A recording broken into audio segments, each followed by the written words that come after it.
A lot of you guys asked for this, so here I am now in horizontal form for the first time.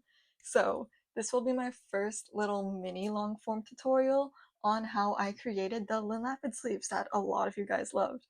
So it's not going to be a whole full-fledged exact pattern on how I made the sleeves, but I will be covering how exactly I created the distressed effect, which I think is a bit better than just creating a pattern for the sleeves, since you can use it for any project as long as you get the hang of it, which I will try to help you guys get. To create the effect, you'll only need to know 3 techniques. First, how to chain. Second, how to treble crochet. And third, how to count. That seems like one that everyone will know, but when you're crocheting, you know how hard it is to count sometimes. But it is the most important one in this project since it will let you have that distressed and randomized effect while still keeping like a uniform size for your project. So let's get right into it. Start by chaining your desired width. This pattern is built vertically, so you'll want to start with your base.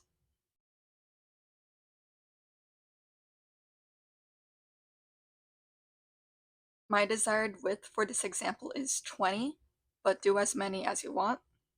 Once you've reached that amount, you're going to chain 3 to make your first treble crochet.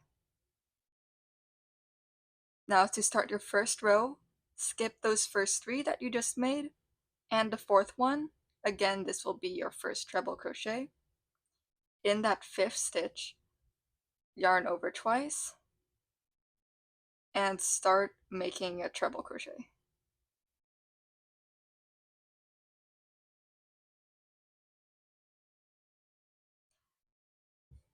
Now just alternate sections of treble crochets and chain spaces.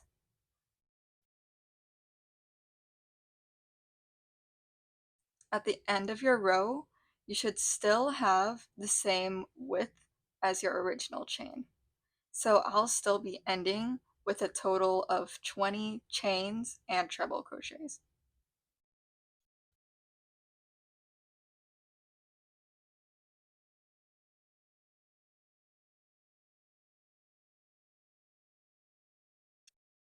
Here is my first row. I just alternated spaces of 4 chains and 4 treble crochets. Moving on to the second row, turn our work, chain 3 to make that first treble crochet, and skip the first stitch.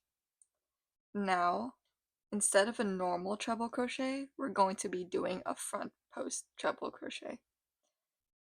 So after you yarn over twice, insert your hook under the post of the second treble crochet on your row, skipping that first one. As you can see, your hook is under. Now yarn over, pull through, and complete your treble crochet as normal. Now the key to this pattern is alternating the widths of these sections or adding new ones entirely. So this space of 4, I want to increase to a space of 5 now. What I'll do to keep the row length the same, I'm going to decrease these next 2. So I'm going to yarn over twice, insert my hook under the post, yarn over, pull through, and yarn over, pull through. Before finishing it, I'm going to yarn over again, insert my hook under the next one, then I'm going to continue yarn overing and pulling through 2 loops. Here I decreased 2 posts. Now I can crochet 5 chains instead of 4.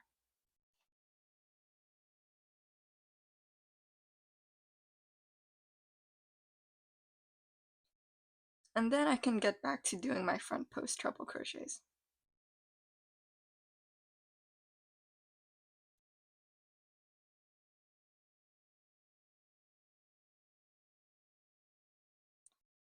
Now for this space of 4, I want to decrease it to 3. So in this post, I'm going to work 2 treble crochets to make up for the lost chain.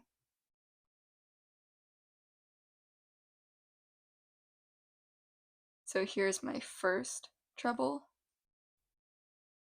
Then I'm going to do another one in that same post.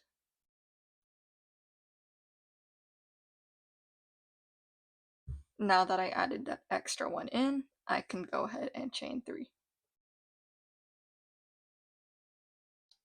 And then I can get back to treble crocheting.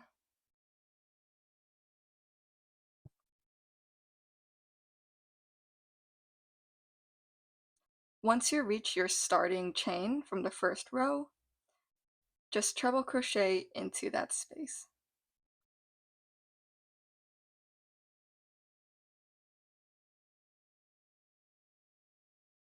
As you can see, after just 2 rows, you can start seeing the jagged effect. Moving on to the third row, turn your work again, chain 3 and skip the first stitch. Instead of a front post treble crochet, you're going to do a back post now, since now we're working on the other side of the pattern. So yarn over twice. Now insert your hook under your piece, then over the post, then back under. So as you can see, it looks like you weaved your hook through. Then you're going to yarn over, pull through, then pull through the back, and complete your treble crochet.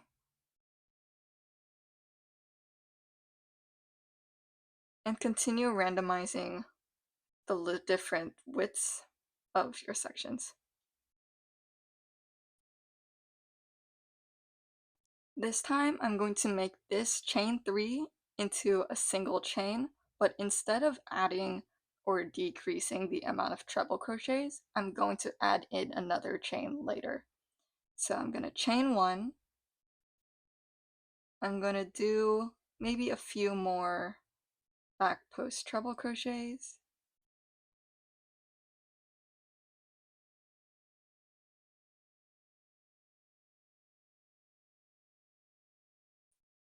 Right, now that I did a few, I'm going to add in a chain here. Then I'm going to get back to doing my back post treble crochets.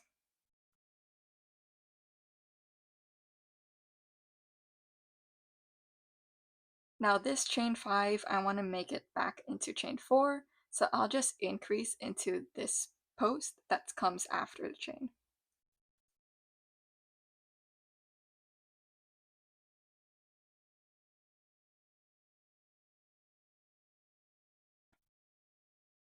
Right. Here is a total of 3 rows. As you can see, there's a new space that's forming up here from that chain 1 space I added in. The space up here is getting smaller from decreasing it, and this one just has a curved shape from decreasing and increasing the trebles. Now I'll do one more row, so turn your work one more time, chain 3 and skip that first stitch. Now start front post treble crochets. So alternate your rows that you use, front post and back post.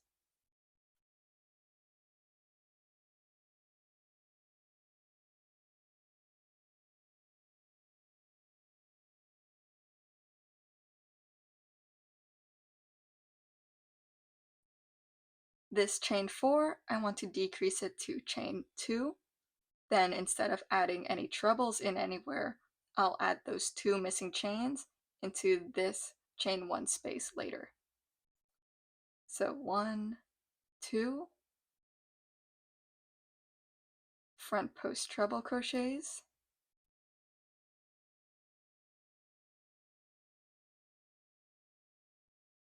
right? Now I reached the chain 1 space. I'm going to increase it to 3 since I decreased the amount of chains in this space. Then I'll go back to my treble crochets.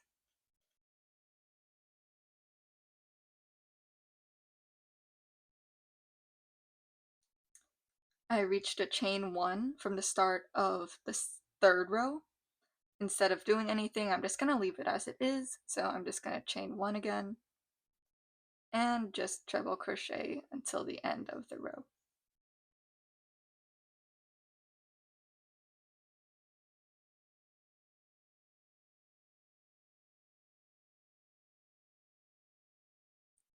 Alright, let's go ahead and stretch out your pattern, since at the start it will be shorter than it is. Just gotta stretch it out a bit.